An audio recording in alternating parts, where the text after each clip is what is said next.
Welcome back to our channel Veer Stories. ये video start करने से पहले मैं डिस्क्लेमर दे देना चाहता हूँ, हमारे वीडियो में खून खराब रोमांटिक सीन 18+ मोमेंट है। अगर आप लोग बच्चे हो तो प्लीज इस वीडियो को मत देखना, और अगर देखना चाहते हो तो प्लीज अपने पेरेंट की परमिशन ले लेना। And video enjoy. Chapter 7 Ranvijay की पावरफुल प्रेजेंस। अब तक आपने पढ़ा कि कशिश जिस होटल में रितिका के साथ पहुंची थी पार्टी करने के लिए, वहां मल्होत्रा और सक्सेना परिवार भी आया हुआ था हर्ष और कियारा की शादी की बात करने के लिए। अब आगे जब लतिका ने कमलेश्वरी की तरफ वैसे देखा तो उसने और भी एम्बारासमेंट फील होने लगी। उसने हर एक कोशिश की कशिश की इंसल्ट करने की, मगर कशिश को जैसे कोई फर्क ही नहीं पड़ रहा था। तुम कितनी घटिया हो गई हो, तुम्हारा कैरेक्टर कितना खराब हो गया है। कशिश बस कोल्डली हंसते हुए बोली, हाँ मैं घटिया हो गई हूँ मेरी प्यारी दादी माँ, मगर मैंने आप ही से तो ये सब सीखा है। हाँ हाँ हाँ। रितिका जो कब से खड़ी होकर सब कुछ सुन रही थी, वह अब इस बार अपने आप को हंसने से रोक नहीं पाए। ये सारी बातें कमलेश्वरी सक्सेना के मुंह से कितनी ज्यादा आयरोनिक लगती है, जो सक्सेना परिवार की हेड है और जिसने जिंदगी में इतनी घटिया हरकतें की है कि उनकी कोई गिनती ही नहीं है। कमलेश्वरी का चेहरा और भी ज्यादा खराब हो गया और उसने कहा, अगर तुम बस यहाँ प्रॉब्लम क्रिएट करने आए हो तो तुम यहाँ से चली जाओ, वही बेहतर होगा। बिहेव योरसेल्फ और आज कोई प्रॉब्लम क्रिएट मत करना। कशिश ने कमलेश्वरी को अपनी आंखें छोटी करके देखा और फिर हर्ष की तरह देखते हुए कोल्डली बोली, कंग्रेचुलेशंस। हर्ष कमलेश्वरी के अपोजिट खड़ा था और कशिश जो कमलेश्वरी के बगल में खड़ी थी उसने उसकी तरफ पिट करके हर्ष को कहा, इसलिए किसी को भी कशिश की एक्सप्रेशन नजर नहीं आए। जब उसने हर्ष से बात की, हर्ष का चेहरा टाइट हो गया और उसकी मुठ्ठियां बंद हो गई। वहीं कशिश ने अपनी बात खत्म की और वहां से जाने लगी। उसने कुछ कदम आगे लिए थे, तभी अचानक से उसे एक वियर्ड और अजीब सी वाइब हवा में महसूस होने लगी, जिसकी वजह से उसके कदम धीमे पड़ गए। उसने पीछे मुड़कर देखा और वहां पर खड़े जाने पहचाने इंसान को देखकर कशिश को अपनी रीढ़ की हड्डी तक ठंडक महसूस हुई और उसके होंठ हल्के से आपस में सिकुड़ गए।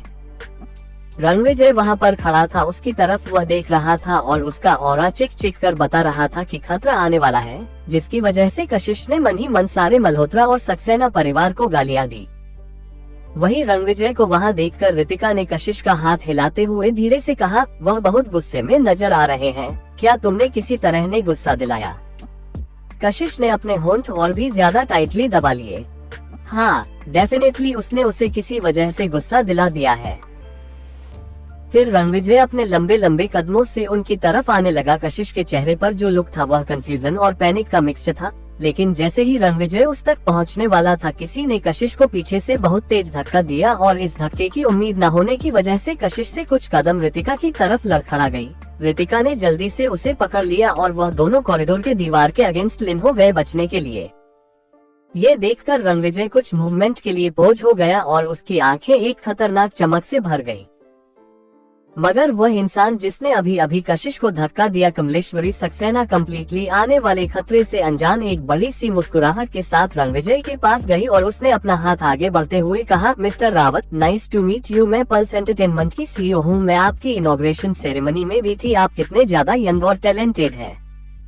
रणविजय ने उसकी तरफ देखा, उसकी आंखें डीप और मिस्टीरियस थी, जिसकी वजह से यह अंदाजा लगा पाना मुश्किल था कि वह क्या सोच रहा है।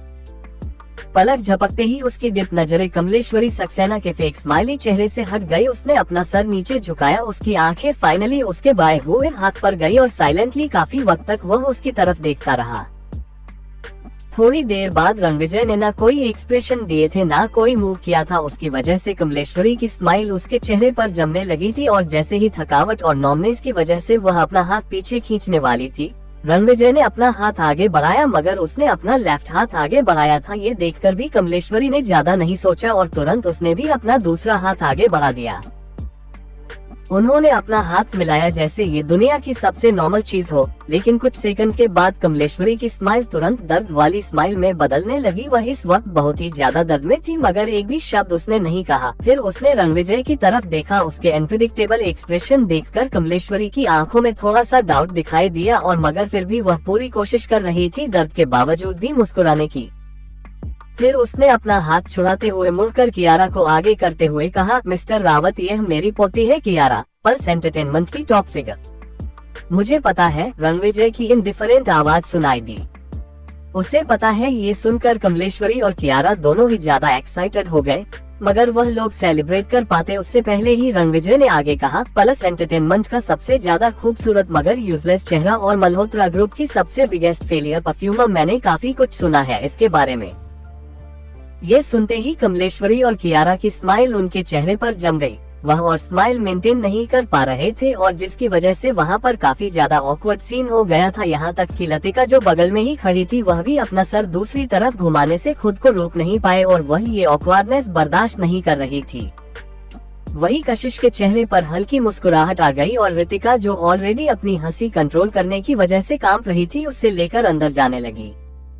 रणविजय ने अपनी आंखों के कोने से उनकी तरफ देखा मगर वहां से हिला नहीं और अपना अटेंशन हर्ष की तरफ कर दिया। हर्ष की भौहें आपस में सिकुड़ी हुई थी। एक आदमी होने के नाते वह जिद्दीपन किसी कंपटीशन के आगे हार ना मानना वह अंदर से ही आता था। उसकी नजर अपने आप कशिश को जाते हुए फॉलो कर रही थी, जिसे देखकर रणविजय की आंखों में एक खतरनाक चमक दिखाई दी और उसने तुरंत अपनी पोजीशन को चेंज किया हर्ष की नजरों को ब्लॉक करने के लिए। रणविजय के ऐसे मूव की वजह से हर्ष के पास रणविजय की तरफ देखने के अलावा और कोई चॉइस नहीं थी। हेलो मिस्टर रावत, मैं हर्ष मल्होत्रा हूँ, मल्होत्रा ग्रुप से। हर्ष ने अपना हाथ रणविजय की तरफ आगे बढ़ाते हुए कहा, मगर रणविजय हिला तक नहीं और उसने पूछा, मैंने सुना कि तुम इस लड़की से शादी कर रहे हो। हर्ष थोड़ा सा ऑकवर्ड हो गया और उसने अपना हाथ पीछे खींचते हुए हाँ में सर हिला कहकर कहा, हाँ ये सच है। तब जाकर रणविजय ने हल्की मुस्कुराहट दी और हाँ में सर हिलाते हुए बोला, कांग्रेचुलेशंस। किसी ने भी वहाँ उम्मीद नहीं की थी कि वह ऐसा कुछ बोलेगा और वह लोग इस हैरानी से बाहर निकल पाते उससे पहले ही रणविजय ऑलरेडी मुड़कर अंदर जाने लगा था। उसने लग्जरियस कपड़े पहने हुए थे और उसके आसपास से हमेशा की तरह नोबिलिटी और अथॉरिटी वाला ऑरा निकल रहा था और उसके आसपास एक इंडिस्क्राइबल चार्म था जो बहुत ही ज्यादा कैप्टिवेटिंग था। कियारा उसे दूर जाते हुए देख रही थी और उसे थोड़ी बेचैनी होने लगी। उसे हर बार गुस्सा आने लगता जब भी वह सोचती कि कैसे इस अनरजिस्टेबल आदमी ने 10 करोड़ रुपए खर्च कर दिए थे उस रात बस कशिश को मुसीबत से निकालने के लिए। उसे आज तक समझ नहीं आता था कि उसने ऐसा कुछ क्यों किया था।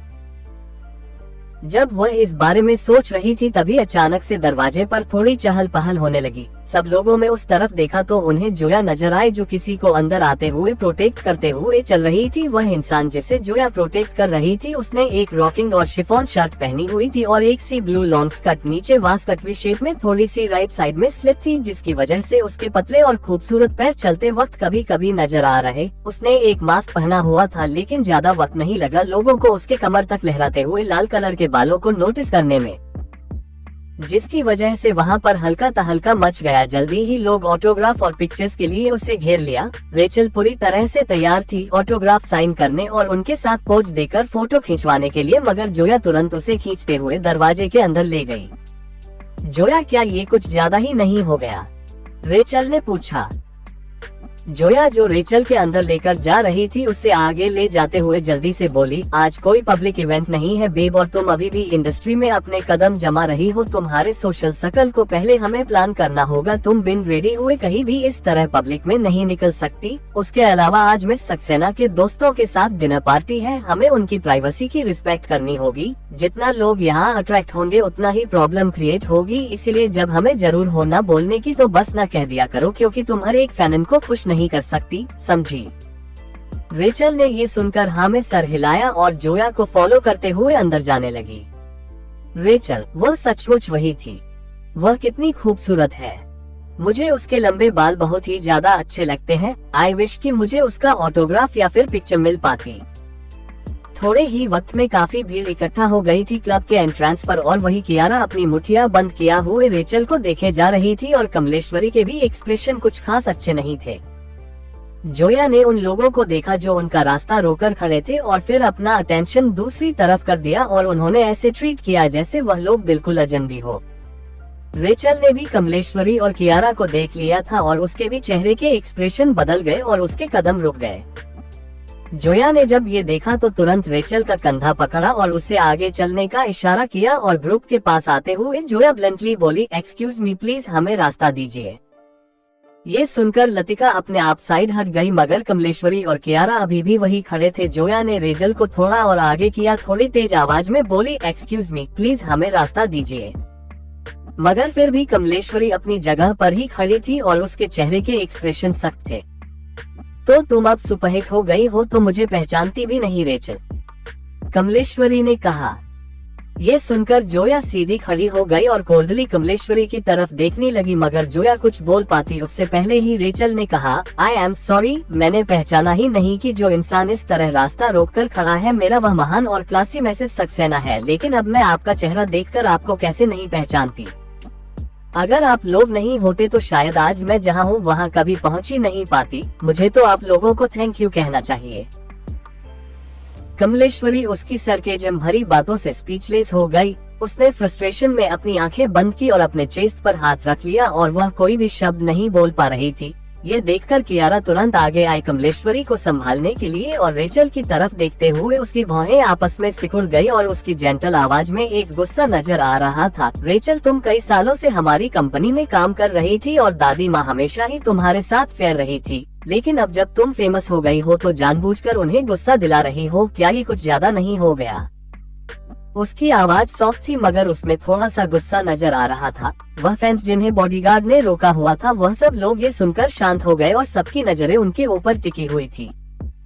रेचल ने एक कोल्ड हंसी के साथ अपना सर में हिलाया। उसने कियारा का नाटक बहुत अच्छे से समझ लिया था और उसके ऐसे बिहेवियर से उसे और भी ज्यादा घिन होने लगी थी।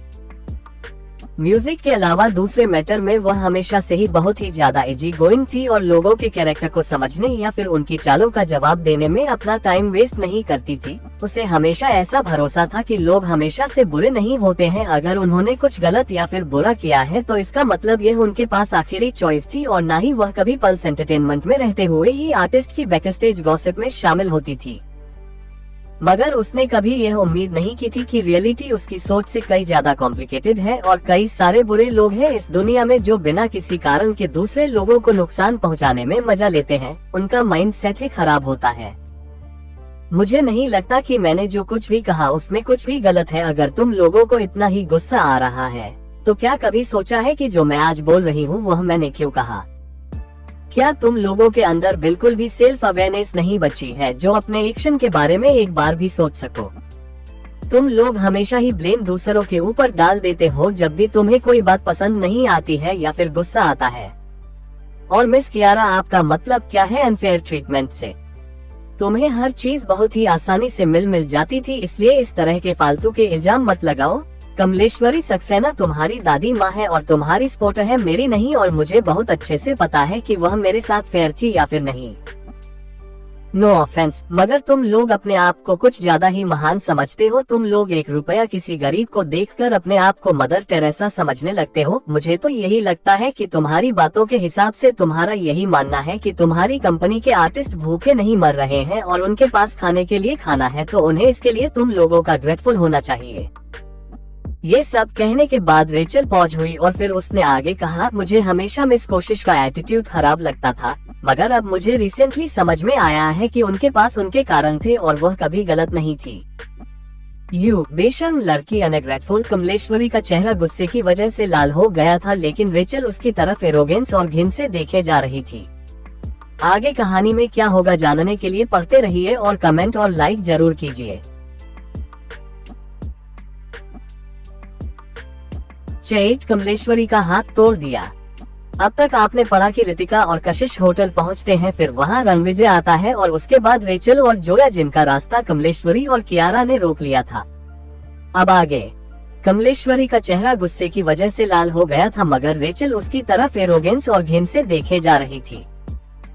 अगर मेरी याददाश्त ठीक है तो मैंने ऑलरेडी तुम लोगों को थैंक यू कह दिया है। अगर तुम लोगों को लगता है कि इतना काफी नहीं है तो आज रात जो मर्जी करे वह यहाँ पर चाहो तुम लोग खा सकते हो और उसका बिल मैं पे कर दूंगी। इसे मेरा प्रेजेंट समझ लेना कि तुम लोगों की वजह से इतनी सालों में भूखे नहीं मरी। कियारा, जो अपना गुस्सा कंट्रोल किए हुई थी, वह थोड़ा उदासी भरी टोन में बोली, क्या तुम्हें नहीं लगता कि तुम ओवर रिएक्ट कर रही हो? मैं तो बस तुम्हें याद दिला रही थी कि तुम लोगों की नजरों के सामने हो, तुम ज्यादा हार्श बात नहीं कर सकती, तुम्हें अपने आप को शांत रखना होगा। मिस कियारा, मैं फेवर जरूर लौटाऊंगी। आफ्टर ऑल तुम भी एक पब्लिक फिगर हो जो पब्लिक के आंखों के सामने होती है और हाल फिलहाल में तुम्हारी रेपुटेशन काफी कमाल की है। जब रेचल ने अपनी बात खत्म कर ली तो वह फैंस जिन्हें बॉडीगार्ड्स ने दरवाजे पर रोका हुआ था वह लोग आपस में ही बात करने लगे। क्या ये कियारा सक्सेना नहीं है और वह बुद्धि चालक लोमड़ी उसकी दादी? क्या ये लोग फिर से रेचल को परेशान कर रहे हैं? मुझे तो ऐसे ही लगता है कि वह लोग होलवे में रेचल को वह कॉर्नर करके परेशान करने की कोशिश कर रहे हैं। हे बॉडीगार्ड, हम रेचल के लॉयल फैंस हैं, हम उसे कोई नुकसान नहीं पहुंचाएंगे और न ही हम उसके पास जाएंगे। अगर कोई रेचल को परेशान कर रहा है तो तुम लोगों को जाकर उसे प्रोटेक्ट करना चाहिए। दोनों बॉडीगार्ड्स ने ये सुनकर पीछे की तरफ देखा और वह कुछ सेकंड के लिए हैरान हो गए और फिर उन फैंस की तरफ देखा जो तुरंत कुछ कदम पीछे हट गए और उन्हें बार बार रेचल को प्रोटेक्ट करने के लिए बोलने लगे। दोनों बॉडीगार्ड ने एक दूसरे की तरफ देखा और फाइनली मुड़ते हुए रेचल की तरफ जाने लगे और फिर अपने आप उन्होंने कमलेश्वरी और कियारा को एक साइड किया और फिर अपनी लंबी और मस्कुलर बॉडी का इस्तेमाल करते हुए उन दोनों औरतें को ब्लॉक कर दिया। रेचल ने हल्की मुस्कुराहट दी और कियारा की गुस्से से कांपती हुई बॉडी और कमलेश्वरी के गुस्से भरे एक्सप्रेशन को इग्नोर करते हुए जोया की तरफ मुड़कर बोली, जोया चलो अंदर चलते हैं। जोया ने हैरानी में अपनी आईब्रोज उठाए। रेचल की टोन और डेमोनोर धीरे धीरे कुछ कुछ कशिश जैसा होता जा रहा है। शियो बॉडीगार्ड के सहारे जोया रेचल को लेकर कमलेश्वरी के बगल से निकली और उन फैंस ने कमलेश्वरी और कियारा की तरफ वह देखकर घिन से बोलना शुरू कर दिया। देखा, कमजोर और मासूम लोगों को परेशान करते हैं और स्ट्रांग लोगों से डरते हैं, यही इनका स्टाइल है। दूसरों लोगों का काम चुराना और फिर भी वह इतनी एरोगेंट है। इतने बेशर्म लोग इस दुनिया में हो कैसे सकते हैं? चलो चलो, मुझे अब उनकी शक्ल भी नहीं देखनी। रेचल के जाते ही सारे फैंस भी गायब हो गए।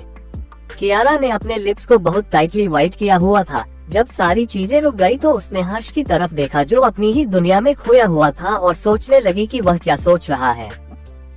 हर्ष धीरे धीरे होश में वापस आया और उसकी तरफ देखा। उसके एक्सप्रेशन इंडिफरेंट थे और कोई भी फ्लक्चुएशन नहीं दिखाई दे रहा था। लतिका ने सबसे पहले चुप्पी तोड़ते हुए कहा, ऑलराइट, रास्ता रोकता बंद करते हैं, चलिए प्राइवेट रूम में चलते हैं। उसके बाद वह सब लोग अपने प्राइवेट रूम की तरफ चले गए। लतिका और गौरव मल्होत्रा दोनों ही पिछले दिनों से हो रहे हैं कुछ इवेंट्स को लेकर गुस्से में थे, इसलिए वह लोग स्ट्रेट पॉइंट पर आए। उन्होंने कियारा और हर्ष की सगाई 14 जून को रखी थी। कियारा थोड़ा शर्मा गई और उसके गाल शर्म की वजह से लाल हो गया, मगर हर्ष शुरू से ही डिस्ट्रैक्टेड नजर आ रहा था, जिसे देखकर कियारा की आंखों में खुशी दिखाई दी। उसने अपनी फीलिंग छुपाने की कोशिश की, मगर सामने बैठी हुई लतिका ने सब कुछ नोटिस कर लिया। लतिका ने पहले हर्ष के चेहरे को देखा और फिर उसके एक्सप्रेशन देखकर अपने आप को पूछने से रोक नहीं पाए, हर्ष, तुम्हारा इस फैसले को लेकर क्या कहना है?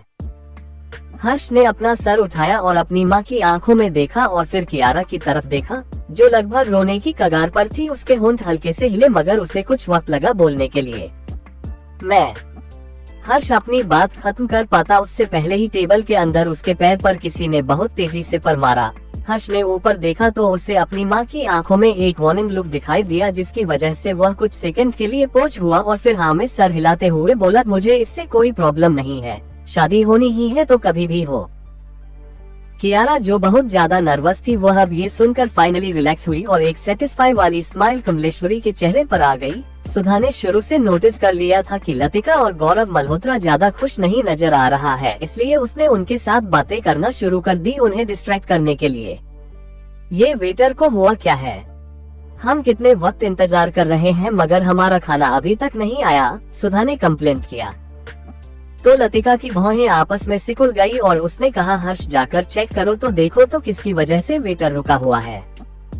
लेकिन लतिका अपनी बात खत्म कर पाती उससे पहले ही एक ग्लास के जमीन पर गिरने और उसके बाद टूटने की आवाज सुनाई दी। कमलेश्वरी तुरंत खड़ी हुई और तुरंत अपने कपड़ों से पानी साफ करने लगी, लेकिन कमलेश्वरी का हाथ पौच हो गया। उसका चेहरा जो थोड़ी देर पहले खुशी से चमक रहा था क्योंकि कियारा की शादी हो गई थी, वह अब धीरे धीरे पीला पड़ने लगा था। इस मूवमेंट पर कमलेश्वरी ने अपनी लेफ्ट हाथ की कलाई को राइट हाथ से टाइटली पकड़ा हुआ था और उसके माथे से पसीना निकल रहा था। उसे इस हालात में देखकर कियारा ने तुरंत हैरानी में पूछा, दादी माँ क्या हुआ है?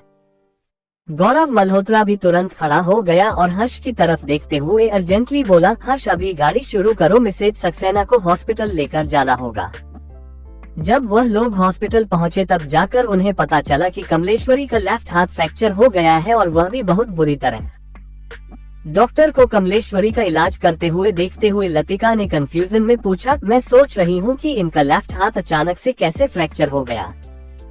कमलेश्वरी ने अपने होंठ तेजी से दबाए और चुप रही। वह क्या ही बोल सकती थी कि उसका हाथ तब फ्रैक्चर हुआ जब वह रणविजय रावत से हाथ मिला रही थी, और उसके अलावा वह हैंडशेक तो सिर्फ कुछ सेकंड के लिए था। ऐसा कैसे हो सकता है? कितना भी सोचने के बावजूद भी उसे कुछ समझ में नहीं आ रहा था। क्या रणविजय की बॉडी में ताकत इतनी ज्यादा थी जो गलती से यह हो गया, या फिर उसने किसी तरह से उसे ऑफेंड किया है, या फिर उसका हाथ पहले से ही चोट लगा हुआ था जिसका दर्द उसे हैंडशेक के बाद महसूस हुआ। बहुत सारी पॉसिबिलिटीज थी, मगर उसे नहीं लग रहा था कि उसने किसी तरह से रणविजय रावत को ऑफेंड किया है। उसने बस अपना सर नामे हिलाते हुए कहा, शायद मैं एक्सीडेंटली किसी चीज से टकरा गई थी। मैं बूढ़ी हो रही हूँ और छोटी सी चोट भी सीरियस इंजरी कर सकती है। ये सुनकर लतिका ने थॉटफुली हाँ में सर हिलाते हुए कहा, ऐसा पॉसिबल हो सकता है। आपको फ्यूचर में केयरफुल रहने की जरूरत है। देखिए तो अपनी इंजरी को आपको कम से कम रिकवर होने में 1 या फिर 1.5 महीने से ऊपर का वक्त लग जाएगा। ये सुनकर कमलेश्वरी ने हेल्पलेस फील करते हुए गहरी सांस छोड़ी। क्या बैठे बिठाए मुसीबत हो गई। वही होटल के प्राइवेट एरिया में जैसे ही रणविजय एंटर हुआ, उसने नोटिस किया कि वहाँ पर सिर्फ कार्तिक, रेचल, जोया और ऋतिक ही बैठे हुए थे, मगर कशिश कहीं भी नहीं नजर आ रही थी। कहाँ है वह? उसके हैंडसम चेहरे पर कोई एक्सप्रेशन नहीं थे और उसकी कोल्ड आवाज सुनकर सब लोगों को अपनी रीढ़ की हड्डी तक ठंडक के महसूस हुई। कुछ सेकंड के बाद रेचल अपने होश में वापस आए और चेयर पर पीछे की तरफ झुकते हुए उसने बाहर की तरफ इशारा करते हुए कहा, वह वॉशरूम गई है। मुझे भी कुछ काम है, कहते हुए रणविजय ने उसे कैजुअल लुक दिया और उसके बाद अपने टोल फिगर के साथ मुड़ा और फिर से प्राइवेट रूम के बाहर चला गया। वहीं बैठी हुई रेचल और जोया के एक्सप्रेशन पहले कंफ्यूजन, फिर डाउट और फिर शॉक में बदल चुके थे। वह इंसान अभी अभी, क्या वह न्यूली अपॉइंटेड रावत ग्रुप के सीईओ मिस्टर रणविजय रावत है? रेचल ने नर्वसली अपना थूक निगला। उसकी नजर अभी भी दरवाजे की डायरेक्शन में फिक्स थी और उसका चेहरे पर हैरानी दिखाई दे रही थी। उसने बस एक नजर कॉलेज के सेलिब्रेशन में रणविजय को देखा था और उसके सख्त डेमोनोर और उसके हैंडसम चेहरे ने उसके ऊपर काफी गहरा इम्प्रेशन छोड़ा था। तभी कार्तिक बोला, ऑफ कोर्स, तुम इस दुनिया में रणविजय जैसा दूसरा इंसान कैसे ढूंढ सकती हो? ओ, रेचल ने ना में सर हिलाया क्योंकि उसे भी पता था कि रणविजय रावत जैसा शायद दुनिया में कोई होगा, और धीरे से बोली, लेकिन वह यहाँ क्या कर रहे हैं? कार्तिक ने ये सुनकर एक मिस्टीरियस स्माइल दी और रेचल की तरफ झुकते हुए बोला, अभी भी तुम्हें पता नहीं चला? मुझे क्या नहीं पता चला? कार्तिक हंसते हुए बोला, अगर तुम प्रॉमिस करो कि तुम मेरे लिए गाना गाओगी तो मैं तुम्हें बता दूंगा। वही कशिश वॉशरूम में थी। उस वक्त तो उसने खुद को बचा लिया था, मगर 2 मिनट बाद ही वह यहाँ गई और वॉश बेसिन के सामने खड़ी थी, फिर से परेशान। इन प्रॉब्लम की जड़ को भी सॉल्व नहीं किया गया है और बाद में जब वह बाहर जाएगी तो क्या करेगी? जब कशिश के दिमाग में वहाँ से बिना दिन किए भागने का ख्याल आ रहा था, तभी उसे उसी समय महसूस हुआ जैसे कोई बर्फ का पहाड़ उसकी ये नजदीक आता जा रहा हो। कशिश ने स्टिफ होते हुए मुड़कर दरवाजे की तरफ देखा तो जैसा कि उसे अंदाज था, जाना पहचाना इंसान उसे वहाँ पर खड़ा दिखाई दिया। कशिश हैरान हो गई और थोड़ा सा हड़बड़ा भी गई थी। रणविजय डायरेक्ट रेस्ट रूम में आ गया और वही किसी तरह कशिश ने अपने अंदर के पैनिक को कंट्रोल किया और शांति से रणविजय को देखकर मुस्कुराने की कोशिश करने लगी। तुमसे यहाँ काफी फैंसी मीटिंग हुई। मगर कशिश उसकी बात का जवाब दे पाती उससे पहले ही रणविजय ऑलरेडी उसकी तरफ आने लगा था। कशिश की दिल की धड़कन बढ़ गई। वह तुरंत लेडीज वॉशरूम के अंदर जाने लगी, मगर वह सांस ले पाती उससे पहले ही उसने रेस्ट रूम के दरवाजा तेजी से बंद होने की आवाज सुनी और उसके साथ हैंडल लॉक होने की भी। कशिश का मुंह हैरानी से खुला गया और रणविजय को देखते हुए उसने ऑकवर्ड स्माइल के साथ कहा, रणविजय, ये लेडीज वॉशरूम है।